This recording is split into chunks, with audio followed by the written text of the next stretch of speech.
बिहार में भड़काऊ प्लान भी है, लेकिन एम फॉर्मूले पर सारे सियासी दलों की नजर है। बिहार में कैसे हंगामा हो रहा है दिखाता हूं आपको। सबसे पहली तस्वीर जोगबनी में, जैसा मैं कह रहा हूं ये विवाद बढ़ रहा है, अब बिहार पहुंच गया। आज वहां पर कुछ दुकानों को बंद कराया गया। सुनवाइए जरा कैसे हंगामा हुआ।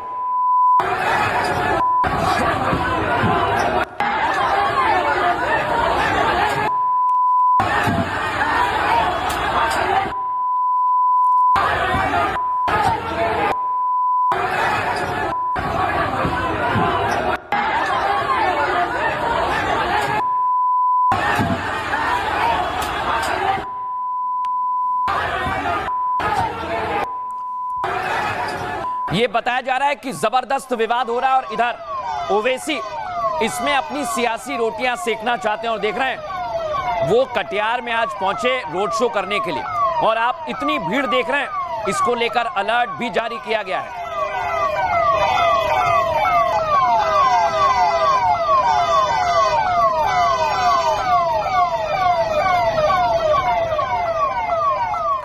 यह आपने देखा, यानी असदुद्दीन ओवैसी पूरे विवाद को हवा देना चाहते हैं। और उसकी तस्वीर ये देखिए, जनसभा में बड़ी संख्या में लोग पहुंचे। मैं आपको बताऊंगा कि वो क्या कह रहे हैं, लेकिन सुनिए असदुद्दीन ओवैसी पहुंचे तो वहां क्या नारेबाजी हुई।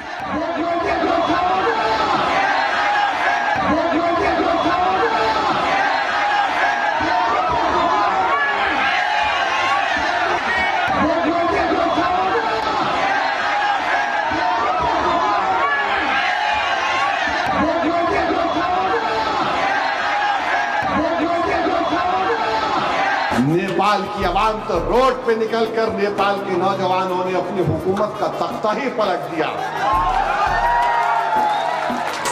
मगर दिल्ली के बादशाह को खबर ही नहीं है। नेपाल तो बाजू है, अगर वहां पर कोई छीके तो हमको मालूम होना ना। जनता रोड पे निकल के वहां के वजीर आजम को कपड़े उतार कर मार रही है, मोदी जी को पता ही नहीं है।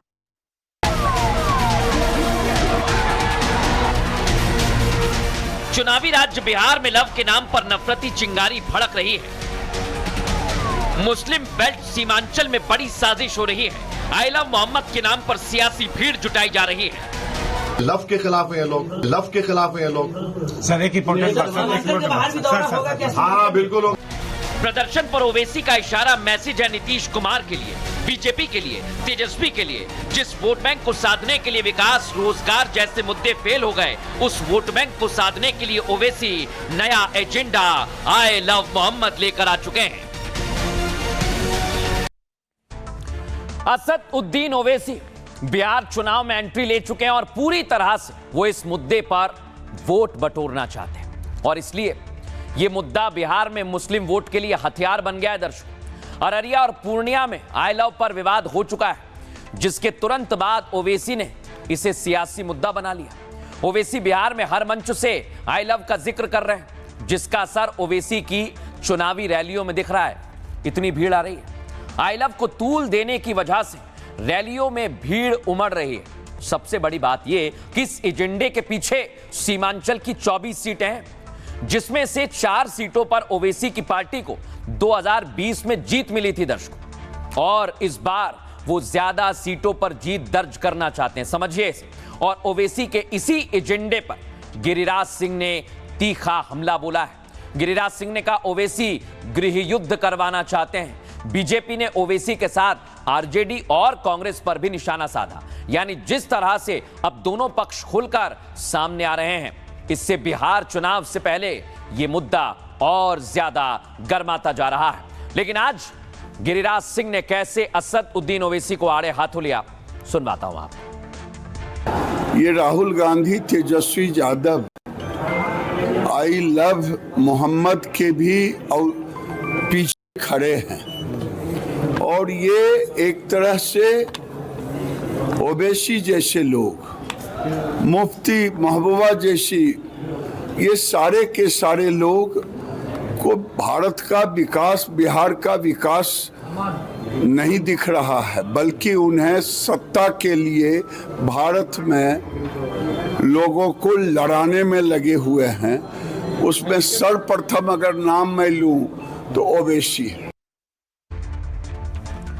अब इधर भारतीय जनता पार्टी असदुद्दीन ओवैसी को निशाने पर ले रही है, लेकिन आरजेडी उल्टा बीजेपी पर आरोप लगा रही है। सुनवाता हूं आपको। ये जोगबनी में जो घटना घटी है अत्यंत ही दुर्भाग्यपूर्ण है।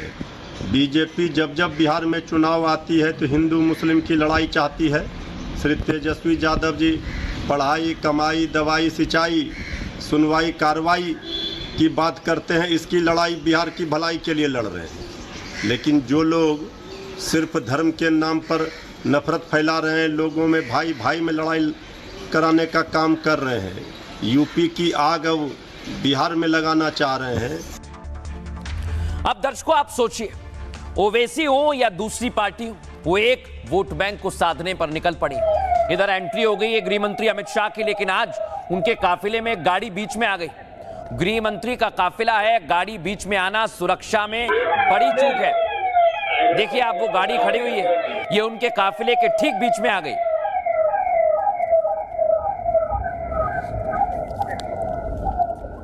अब मैं आपको बताता हूं दर्शकों, गृह मंत्री अमित शाह बिहार में ताबड़तोड़ रैलियां कर रहे हैं और इस रैलियों से समझा जा सकता है कि बिहार में चुनावी पारा बढ़ गया है, तापमान बढ़ गया है।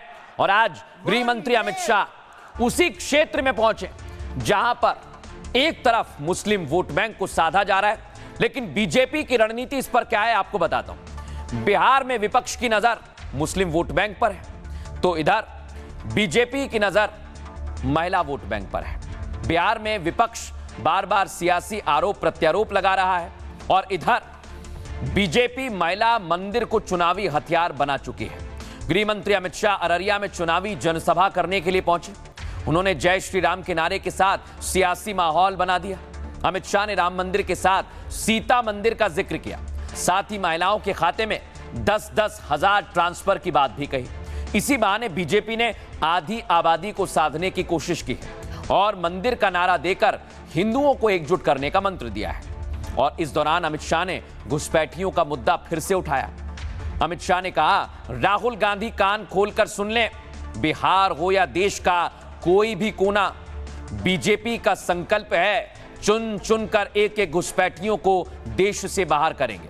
और इधर एम वर्सेस एम हो रहा है, यानी एक तरफ है मुस्लिम वोटर, दूसरी तरफ है महिला वोटर। सुनिए जरा गृह मंत्री अमित शाह ने क्या कहा।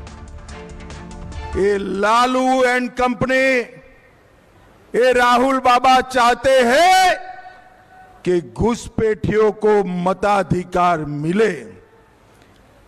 कोसी सीमांचल वालों मुझे बताओ, घुसपैठियों को मत का अधिकार देना चाहिए क्या? इतने सारे लोग हैं, आपका कोई वोट कटा है भाई? अरे जोर से बोलो, कटा है? कैसे कटेगा?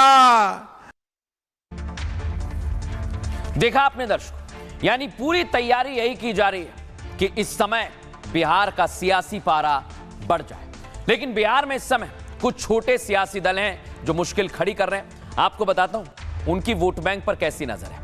बिहार चुनाव में जन स्वराज पार्टी, AIMIM और BSP भी मैदान में आ गई है, जो इस बार बिहार में बड़े दलों का गणित बिगाड़ सकती है। ये तमाम छोटे दल जातीय समीकरणों पर आधारित हैं। छोटे दलों का फोकस जातीय और क्षेत्रीय समुदाय पर है। बड़ी बात यह है कि छोटे दल भले ही ज्यादा सीटें ना जीतें, लेकिन कई सीटों पर नुकसान जरूर पहुंचा सकते हैं। 2020 में छोटे दलों को करीब 3% वोट मिले थे। AIMIM ने कई सीटों पर RJD को नुकसान पहुंचाया था, लेकिन इस बार तेज प्रताप यादव भी नई पार्टी बना चुके हैं। तो वहीं जन स्वराज पार्टी जैसी PK की पार्टी मैदान में आ गई है, जो रोजगार, भ्रष्टाचार विरोधी मुद्दों पर ध्यान दे रही है। और जन स्वराज के इसी पैटर्न से युवा वोटर प्रभावित हो सकते हैं।